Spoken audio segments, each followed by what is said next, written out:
ನಮಸ್ಕಾರ ಸ್ನೇಹಿತರೆ, ತಮ್ಮೆಲ್ಲರಿಗೂ Shri organic chicken and goat farming ಚಾನಲ್ಗೆ ಸ್ವಾಗತ. ನಾನು ಶ್ರೀನಿವಾಸ್.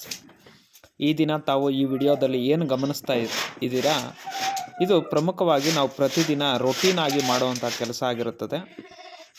ಮೇಕೆ ಮತ್ತು ಕುರಿಗಳಿಗೆ ರಾತ್ರಿಯ ಸಂದರ್ಭದಲ್ಲಿ ಅಡಿಷ್ನಲ್ ಫುಡ್ ಅಥವಾ ಪೂರಕ ಆಹಾರವನ್ನು ಕೊಡ್ತಾ ಹೋಗ್ತೀವಿ. ಅದು ಬೇರೆ ಬೇರೆ ರೀತಿಯಲ್ಲಿ ಕೊಡಬಹುದಾಗಿದೆ.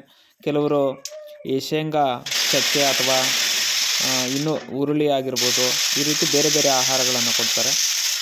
ಒಂದಷ್ಟು ಜನ ಮಿನರಲ್ ಮಿಕ್ಸರನ್ನು ಕೊಡೋದನ್ನು ನೋಡ್ತೀವಿ, ಫೀಡ್ಗಳನ್ನು ಕೊಡೋದು ನೋಡ್ತೀವಿ. ನಾವು ಸರ್ವೇ ಸಾಮಾನ್ಯಕ್ಕಾಗಿ ಈ ಒಂದು ಮುಸುಕಿನ ಜೋಳವನ್ನು ಕೊಡ್ತಾ ಹೋಗ್ತೇವೆ.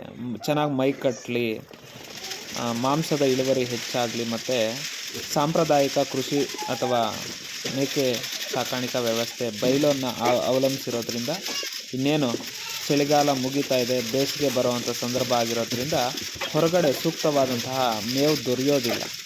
ಆದ್ದರಿಂದ ರಾತ್ರಿ ಸಂದರ್ಭದಲ್ಲಿ ಈ ರೀತಿ ಮೇವನ್ನು ಕೊಡೋದ್ರಿಂದ ಮೇಕೆಗಳು ಒಂದಷ್ಟು ಹೊಟ್ಟೆ ತುಂಬಿಸ್ಕೊಳ್ತವೆ ಮತ್ತು ಬೇಗ ಮೈ ಕಟ್ಟುತ್ತೆ, ಮಾಂಸದ ಇಳುವರಿ ಹೆಚ್ಚಾಗುತ್ತೆ ಅನ್ನುವಂಥ ಉದ್ದೇಶದಿಂದ ಈ ಒಂದು ಕಾರ್ಯವನ್ನು ಮಾಡ್ತಾ ಇರ್ತೀವಿ. ನೋಡಿ, ಈಗ ನೀವೇನು ಆ ಒಂದು ಫಾಡರ್ ಅಥವಾ ಆಹಾರವನ್ನು ನೋಡ್ತಾ ಇದ್ದೀರಾ, ಆ ಆಹಾರವನ್ನು ಹಾಕಿರುವಂತಹ ಆ ಒಂದು ಏನು ಆಹಾರದ ದೋಣಿಗಳು ಅಂತ ಏನು ಕರಿತೀವಿ, ಇವು ಮಾಡಿಸೋವಂಥ ಸಂದರ್ಭದಲ್ಲಿ ತುಂಬ ಮುಂಜಾಗ್ರತೆ ವಹಿಸಬೇಕಾಗುತ್ತೆ. ಸರ್ವೇ ಸಾಮಾನ್ಯಕ್ಕೆ ಈ ಕುರಿಗಳಿಗೆ ಬೇರೆ ರೀತಿಯಾದಂತಹ ದೋಣಿಗಳನ್ನು ಮಾಡಿಸ್ಬೇಕಾಗತ್ತೆ ಮತ್ತು ಮೇಕೆಗಳಿಗೆ ಬೇರೆ ರೀತಿ ಮಾಡಿಸ್ಬೇಕಾಗುತ್ತೆ. ಯಾಕಂದರೆ ಮೇಕೆಗಳು ಸ್ವಲ್ಪ ತುಂಟ ಸ್ವಭಾವದ್ದು. ಅವು ಆದಷ್ಟು ಮರಗಳನ್ನು ಅಥವಾ ಪೊದೆಗಳ ಮೇಲೆ ಕಾಲಾಕಿ ಮೇಯೋದನ್ನು ನೋಡ್ತೀವಿ.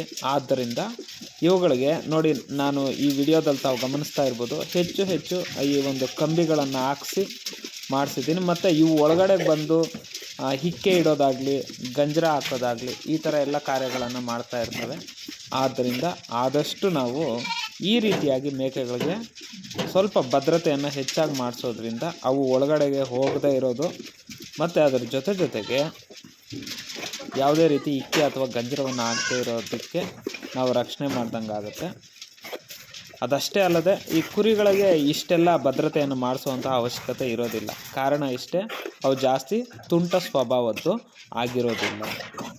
ಹಾಗಾದರೆ ಎಲ್ಲ ಮೇಕೆಗಳಿಗೂ ಒಂದೇ ಕಡೆ ಕೊಡಬೇಕಾ? ಅದು ತಪ್ಪಾಗುತ್ತೆ.